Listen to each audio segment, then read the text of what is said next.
Books! D&D's got a lot of them, some good and some not so good. So today I thought it might be fun to go through a list of every official release that we've had since 2014 and kind of do a tier list ranking for them. Everyone's favorite way to rank anything on the internet. It seems like a good time to do something like this since we're winding down the year, and looks like the current iteration of 5e at least is kind of coming to a close with the whole 1D&D rules revision thing coming out in, I believe, May. So this is probably the final collection of what we have for all OG 5th edition books, if you will. So we're going to go through every book one by one since it's been released, more or less in chronological order, broken up by settings and adventures. And maybe this will help give you some indication of the type of book that you might want to buy if it's something you're interested in doing as well. A couple of quick caveats before we do get started is that no, you obviously do not need to buy any books to play Dungeons & Dragons. Just about anything you're going to want to use is available online for free and even legally through Wizards of the Coast themselves through the 5e system reference document. Regardless of how much you might hate Hasbro, and I also really don't like the things that they're doing these days, at the end of the day, we're kind of all supporting some greedy, faceless megacorporation in one way or another, and I guess I choose to not draw the line at a hobby that I really enjoy and find a lot of fun. I prefer to think about it as I'm supporting the people who are actually on the Dungeons & Dragons team itself, the people who are working day in, day out and supporting the game and really care about it to deliver a product that most of us really do seem to enjoy. Does that help me sleep at night? Yes. Anyway, second caveat, these are obviously also all my opinions. Feel free to disagree or agree. Let me know in the comments what you think down below. And with all that out of the way, let's just get onto the tier list. Hey, really quick, this is editing Jeremy cutting myself off just to say that I know the end of the year is like 2 weeks away and I'm probably not going to hit 5K subs before the end of it, but if you want to help support me reach this goal, at least get as close as we possibly can, drop a sub to the channel. I'd really appreciate it. Thanks, and let's keep going. All right, first up, we're going to start with the Player's Handbook. This is the OG book for 5th edition, really. It's kind of the only one you sort of need to actually play the game. For the most part, I think it's pretty well written, it's well laid out, and it served as a good base for the game for the last 10 years and a big part of why the game has been so popular over the last decade. So I don't really think there's any place this can go other than A tier. There's definitely a lot of issues with it, so I don't really think it belongs in S tier, but it's going to stay right at the top of A for, I think. Okay, next up is the second core rulebook, and it's the Dungeon Master's Guide. And I don't know, maybe I'm alone in this opinion, but I absolutely loathe this book. I hate the Dungeon Master's Guide. Don't get me wrong, there's a lot of great information in this book. There absolutely is, but every time I have to look through it to find anything, I swear I'm feeling like I'm getting some Nom flashbacks.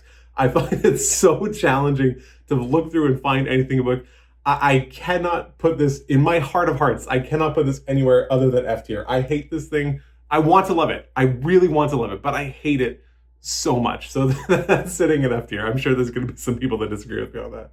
Next up is the Monster Manual, kind of in a lot of the same ways that the PHB has supported this game for the last 10 years. I think the Monster Manual is also a really big part of that. Don't get me wrong in saying that it's perfect, because it's definitely not. But I really do think there's so much good, fun lore and information and really great stuff that DMs can actually use to build amazing encounters and settings. And I really love the Monster Manual, so I'm going to put it in A tier as well, but I'm going to put it behind the PHB. Next up is the Sword Coast Adventurer's Guide. This is the first campaign setting, I believe, to be released. I mean, these are in chronological, so I guess it would be. The first campaign setting released for 5th edition, and while it was probably good at the time, if you're looking at this as any form of way to make a buying decision, I don't really think you should buy the Sword Coast Adventurer's Guide. Just about everything in it has been reprinted in one form or another in some other form of book. So I don't really think it's worth spending money on at the moment. The book is okay. I'm going to put it probably in C tier for now, though. Next up is Volo's Guide to Monsters. This is a nice, fun, additional monster bestiary supplement to the game. Really good stuff, a lot of fun. I love the general theme that they're working with in it. It's great. I'm going to go ahead and just put this right into B tier. I don't really have too much else to say about it. It's just a good addition to the game. Kind of following in that similar vein, the next is Mordenkainen's Tome of Foes, another good monster of bestiary. I don't think it's as good as Volo's. I'll still put it in B tier, but it's going to go right behind it. Next up is Xanathar's Guide to Everything, and I think it's really hard to overstate the value and impact that this actually had on 5th edition at the time. I really think that this, in a lot of ways, kind of represents like D&D 5.1. It was a massive, massive update for the game. It included so many things from downtime and traps and new magic items and treasure hoards. There's such great stuff that was included in this book, and also it was way better laid out than the Dungeon Master's Guide. Just because of what it represented and the things that it added, I'm going to drop this straight into S tier. I think it's an excellent book.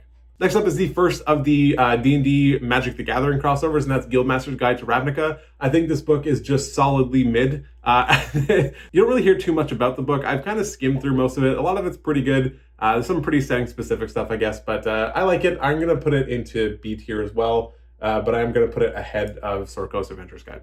Next is Acquisitions Incorporated. This is another one of those weird books you don't really hear too much about. It's based off the live stream of the same name, and I think it's fine. I've read through again a lot of it, and it's okay. I'll put it in B tier as well, but I'm not going to put it as high as Ravnica, but I'm still going to put it ahead of Sword Coast. Honestly, I'm just going to go ahead and dump Sword Coast Adventurer's Guide down to D tier. I don't really think it belongs in C tier. Now that I'm seeing this kind of fill up with some of the other things, I'm going to put that down to D tier. I think it's a better place for it. Next up is Eberron Rising from the Last War. I have one of my party members absolutely loves Eberron as a setting. I think this is one of those kind of love it or hate it situations, although I guess I'm going to immediately contradict that because I think it's okay. There's some interesting things that they've incorporated in the world of Eberron. There's some futuristic elements to it. It's pretty cool. It's not quite sci-fi, but it's along that same vein. I'm going to put it into B tier because I think it's good, but I'm going to put it below the monster supplements. Next is Mythic Odysseys of Theros. This is, I think, a pretty underrated book, in my opinion at least. Maybe it's pretty widely rated. I don't know, but I think it's underrated. It's another Magic the Gathering crossover. I think it's great. Every time I'm kind of scrolling through stuff on D&D Beyond and I'm looking through it, I end up like, oh, that's a really cool thing, and it ends up being from Theros, whether that's an item or like the stuff from the Piety system. There's a lot of really great stuff. I like this book a lot. It's got some pretty cool like Greek mythology esque type information, and I really like it. So I'm going to go ahead and actually put it straight at the top of B tier. I think it's really good. Next is Tasha's Cauldron of Everything. In much the same way that Xanathar's was kind of D&D 5.1, in a lot of ways you can think of Tasha's as D&D 5.2. It was a really big turning point for the game. There was a lot of revisions. There was so much new content introduced with it. Some people took issues with a lot of the balance of many of the features and subclasses that were introduced. I don't really mind it, to be honest. I think it's kind of fun. It's different. It's interesting. I love just the sheer amount of information that I really love Tasha's. It's a book that I kind of end up always going back to. I think it's got some great value. I am going to put this in S tier, but I want to put it ahead of Xanathar's, but I don't think I'm going to. I'm going to put it just behind Xanathar's, up in S tier, though. It's an excellent book. I still think it's very relevant today. Yeah, I can't really say much else about it. Next is Van Richten's Guide to Ravenloft. This is another one of those gothic horror settings in the same kind of vein as Curse of Strahd. I think a lot of people were looking for more ways to expand upon the world of Curse of Strahd because it was such a wonderful and iconic book, and it used this amazing setting from D&D's history. I think this is a really, really great representation of all those kinds of things. So many great elements. I've used a lot of the dark gifts and things like that in my campaigns as well. So I love it. I'm going to go put this in A tier. I'm going to put it at the bottom of A tier, but I do think it's great. Next is Fizban's Treasury of Dragons. I think this book whiffed a little bit. I was really excited when it came out. I wanted nothing more than to love this book. I love the lore of dragons. I thought that was so cool that they're going to be introducing all these new kinds. And don't get me wrong, there's some great stuff in it. I've used some of the dragons, including even the Great Worms, but I don't know, just something about it. It just kind of fell a little bit flat for me. I'm going to go ahead and I'm going to put it in C tier. I'm going to put it at the top of C tier, but I don't really think I think that's a good spot for me. That feels right. Next is everyone's favorite Strixhaven Curriculum of Chaos. This is the book that brought us Silvery Barbs, everyone's favorite spell in the game. This is another book kind of along the same lines as Fizban's that I really actually wanted to like. I don't know what millennial doesn't love the idea of like a wizarding school. It's it brings back those Harry Potter vibes, and I think everyone really wanted to really enjoy this book, and there are some pretty cool things that they did included. A lot of like the relationships and the downtime activities and the exams. There's some cool ones that you can kind of transpose into a different campaign in some sort of way. You can borrow elements from it, but at the same time, it's just kind of weird. I think it's one of those things where you really have to want to like it to enjoy it. The campaign is written fine, I guess. It's a bit odd, but I'm going to go ahead and put this in. I'm going to go put Strixhaven in C tier, but it's going to be at the bottom of C tier.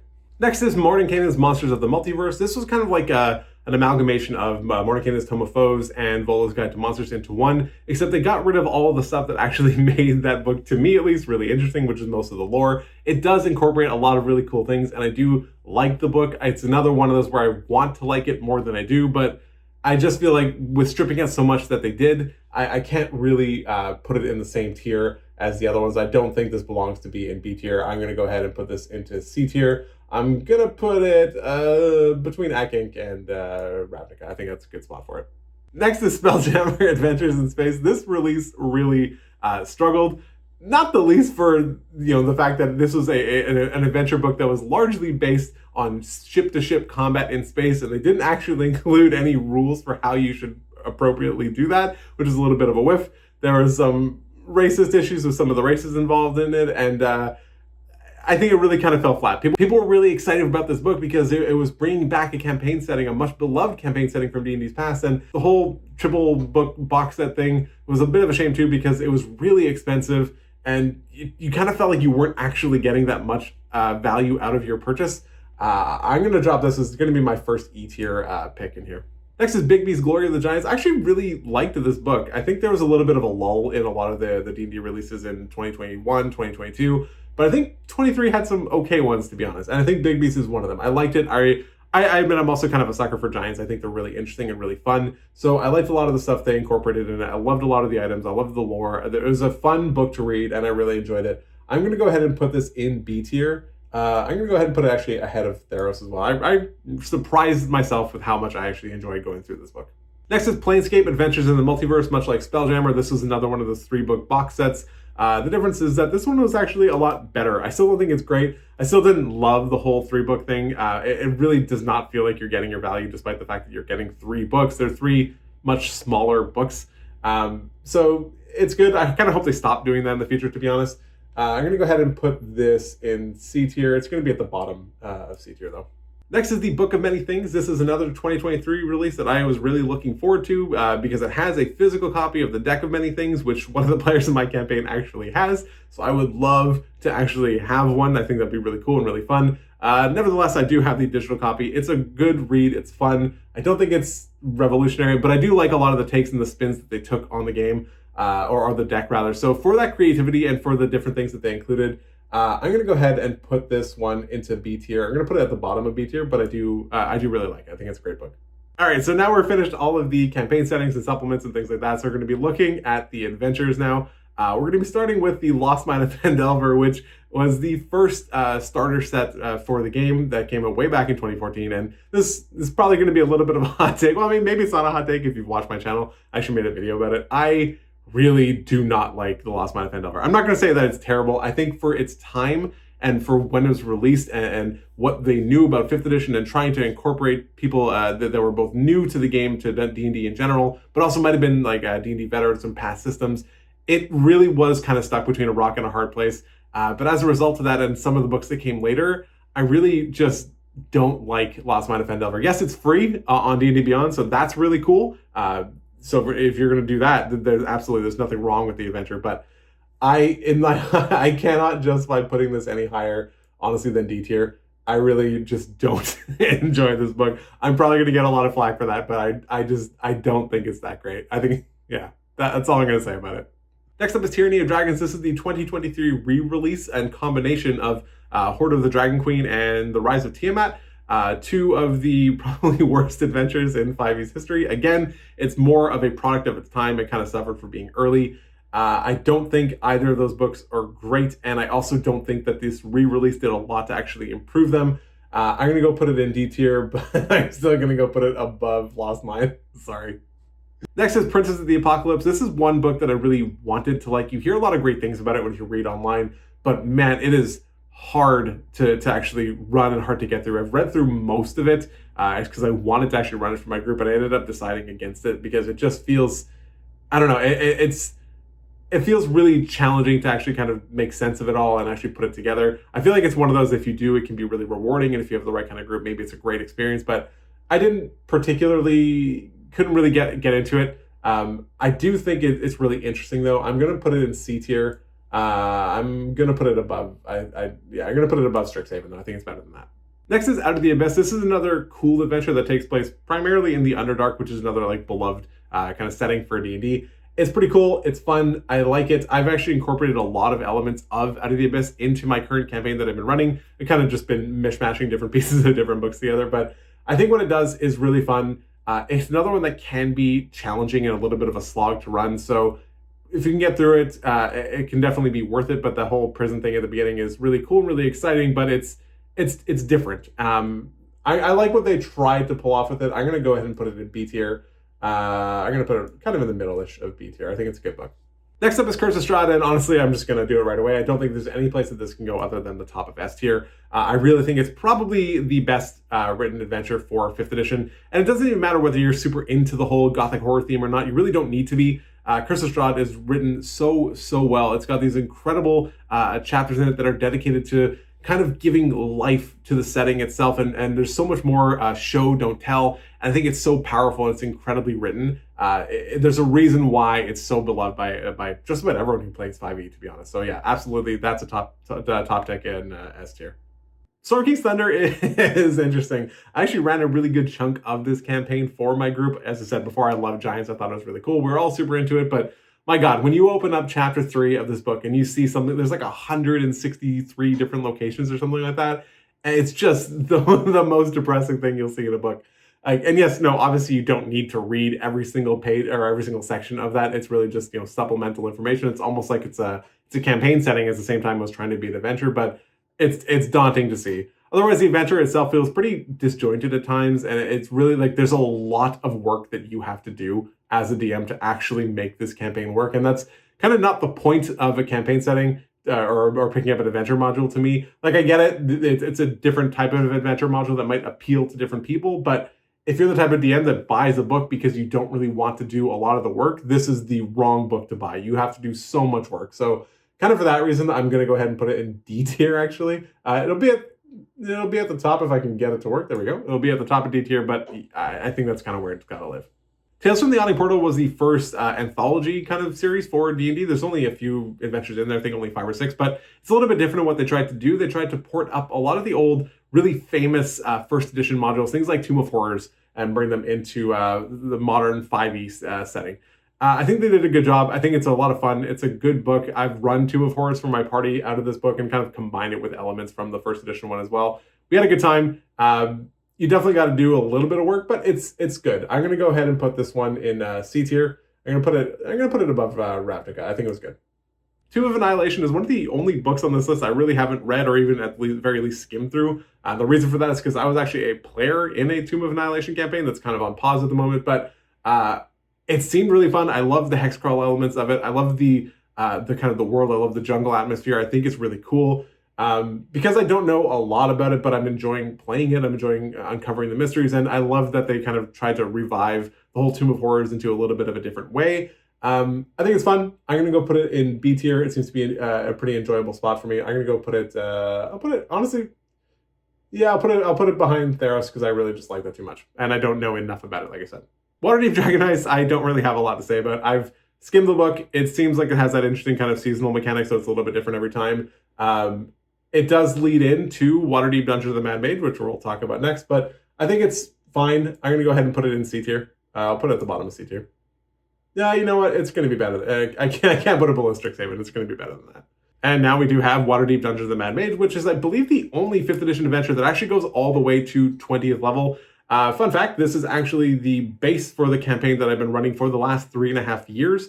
We're now at level 18. You've probably heard me talk about this on the channel before. Dungeon of the Mad Mage is a lot. It starts out as this really heavy dungeon crawl, and if that's all your party wants to do, they just want to go deeper and deeper and deeper into these levels of this cave, and they want to just kill more stuff. There is a loose kind of story involved in it, but there's just so much to actually do, like kind of like Storm King's Thunder. There's so much work as a DM if you want to make it kind of cohesive in any way, which is kind of why my party's actually, we're no longer in the Undermountain. We've kind of borrowed elements out of the Abyss. It made sense with the story that we've been kind of weaving together, but it can be a fun thing to kind of base an adventure on, kind of like I did, but I think actually running this through 20th level as a pure dungeon crawl, unless you have a group that is really on board for that, will get exhausting very quickly. For that reason, honestly, despite the fact that it's probably the book that I'm the most familiar with on this list, I'm going to put it in E tier. It's got to be better than Spelljammer, but I'm going to go ahead and drop it in E tier. Ghost of Saltmarsh was another anthology. I don't really have a lot to say about this. I haven't really looked at it too much. It's okay. I've skimmed through it. I own a physical copy of it as well. Again, not really too much in the whole ship-to-ship combat, which is a little bit unfortunate when you're talking about boats. But I'm going to go ahead and put it in. I'm going to put it at the top of D tier. But it's okay. Next is Dragon of Icespire Peak. Now, if you've watched my channel for a while, you probably know what I think about this. I absolutely love Dragon of Icespire Peak. I think if you're going to be a starting campaign with new players, or if you're a new DM, or even if you've been DMing for a while, but you might have some new players, I think that this is unquestionably the right choice to make. Dragon of Icespire Peak is just so well written. It's well laid out. It's got this fun quest board mechanic, which makes it kind of easy to pick up and understand for your group. There's so many memorable locations and fun things that can happen at this. And it even kind of bridges into some other campaigns, Divine Contentions, Stormlord's Wrath, and Sleeping Dragon's Wake, all of which are really good. This is one of the few campaigns that I've run in its entirety, all the way to 13th level with my group. We had so much fun, absolutely loved it. I can't recommend this enough. I'm definitely absolutely biased towards this campaign, but I am going to put this in S tier. If you are looking for a starter adventure, skip Lost Mine, do Dragon of Icespire Peak. You won't be sorry. Baldur's Gate Descent into Avernus is really cool. It's a little bit of a different kind of thing as you're descending into hell. It's a pretty fun adventure. Again, I haven't read this one in detail, but from what I have read and a lot of the items that are included in it, there's some really great story elements too. I do like it. I'm going to go ahead and put this one in B tier. I'll put it ahead of... yeah, I don't think it's quite as good as End of the Abyss. I'm going to go ahead and put it in B tier. Next is Icewind Dale, Rime of the Frost Maiden. I actually really, really like this book as well. I think there's so many great elements into it that it's a little bit of that horror theme as well, like we kind of got in Curse of Strahd, but it's kind of like Arctic based. I think it's really cool. Don't have a ton to say about it, but I am going to put this in A tier. I think it's a great book. Candlekeep Mysteries is another anthology adventure. It's really, really high fantasy kind of stuff. A lot of magic, a lot of good times, a lot of good fun. These books are kind of really fun to kind of pick up and put them into your campaigns. I wouldn't really recommend running one of these like every anthology, like every little adventure inside these anthologies. It might get pretty tiring pretty fast, but I've picked up some of these and put them into my campaigns, or at least elements from them. And I think that they're really fun. They're really great to do. The Candlekeep was a great kind of iteration of that. So I'm going to go ahead and put this in B tier. I'm going to go put it up here. I actually think it's quite well done. The Wild Beyond the Witchlight is interesting. I've always kind of liked the idea of the Feywild. I thought it was really interesting, fun kind of place to explore. They definitely took a very whimsical, we'll say, approach to this book. I do think it's really cool that they did include options to complete any encounter without actually resorting to combat at all, which obviously is technically true in every campaign, but the fact that they actually kind of like included that and wrote it in, kind of knowing that people might be starting their first D&D campaign here, it's pretty cool. It's kind of like a pseudo starter adventure in a lot of ways, but I couldn't really get super into it, but I do like what they tried to accomplish. I'm gonna put it in B tier. I'm gonna put it in B tier, but I'm gonna put it at the bottom of B tier. It's like a BC kind of mix. Journeys Through the Radiant Citadel is another anthology. It's pretty good, though they're really light on a lot of things that they included. There weren't really many monsters, weren't really any magic items. I don't think there were any magic items included at all. I like the fact that they really went broad. They incorporated a lot of different backgrounds and cultures to be the inspiration for many of these adventures, which I think is really cool and really important to kind of do. But I don't think it was as good as Candlekeep, but it's pretty good. I'm going to put it in C tier. I'm going to put it ahead of Fizzbands because... No, I'll put it behind Fizzbands. There we go. I think that's a good spot for it. Right ahead of Yawning Portal. I think that's fair. Dragon of Stormwreck Isle was the third and most recent starter adventure for D&D. It's fine. I don't really have a lot to say about it. I'm going to go ahead and put it in C tier. It's going to kind of go in the middle. Yeah, that's about right for it. Dragonlance Shadow of the Dragon Queen was another adventure that I really wanted to like. I kind of like the idea of the Dragonlance campaign setting. It seems really fun, really cool, but there's just a lot of poor execution with the book. I do think it's good enough if you're really trying to run that type of thing. If you're more into some political intrigue stuff, it could be fun too, but I'm going to go ahead and put it in D tier. I do think it's better than a lot of these, so I'll put it at the top of D tier, but I don't think it's really much better than that. Keys from the Golden Vault is another anthology adventure, and this one I actually really like. This is another 2023 release, and I really like that they just took a very different spin on these adventures. Instead of being the typical hack and slash or you're trying to solve an adventure, it's more about heists, and you're actually involved in these like gambling rings, or you're breaking people out of prison. I've added some elements of these as well into my campaigns. I think they're really cool. There's a lot that you can borrow from it. I love the way that this is written. It's super well laid out, and it's got some fantastic ideas. I'm going to go ahead and put this in A tier, under Rime of the Frostmaiden. I don't think I can put it better than Frostmaiden. Then we get the most recent release that we've had, which is Phandelver and Below the Shattered Obelisk. This takes my favorite, Lost Mine of Phandelver, but it adds like a whole different element to it. You're kind of diving down deep below the city. There's some mind flayers. There's a lot of really interesting things going on. I have not read through this in detail, but I do like it. I like the improvements that they seemingly made to it over the original Lost Mine of Phandelver, despite the fact that it is also included in this book. So that reason, it kind of makes it a little bit tougher on the value pick, since you're paying for an adventure that is technically free, and I don't really like. I'm going to put it in C tier though, because I do think it's a distinct improvement. I think it's a lot of people want to know what else they can do with that story, and they don't really want to have the creativity of trying to figure out something themselves or use a different book. So I like that what they've kind of done stitching these two together. So kind of like the Waterdeep Dragon Heist and Dungeons of the Mad Mage situation, but they've done it well. I'm going to go ahead and put it in C tier. I'm going to slap it right in the middle. I think it's better than Storm by Kyle. Then we have the two kind of officially released but like partner content. This is the Critical Role stuff. First one is Critical Role Call of the Nether Deep. I wanted to love it because, again, it's Critical Role. I'm a huge fan. Love the series. I love what they do. I think they're incredibly talented, and I love what they've done for D&D as a whole. But there's just a lot of elements of the campaign that I just really struggle to get into. I think it's fine. I don't think it's bad. I don't think there's anything wrong with it. There's some really interesting things with like the Ruidium items that kind of change and transform over time, but you really kind of got to be running a campaign that this makes sense in. I'm going to go ahead and put it in D tier. I'm going to put it at the top of D tier, but it's good.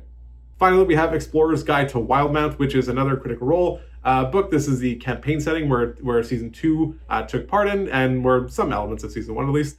Again, really, really campaign setting specific. If you're trying to run something in that world, then obviously this is going to be your only pick. It's great. It's pretty well written. Some of the issues that people have brought up relate to balance and stuff like that. I think it's fine. I think it's better than Call of the Nether Deep. It's more creative and more interesting. So I'm going to go put it into B tier, or C tier rather. Again, I'll put it above Strixhaven.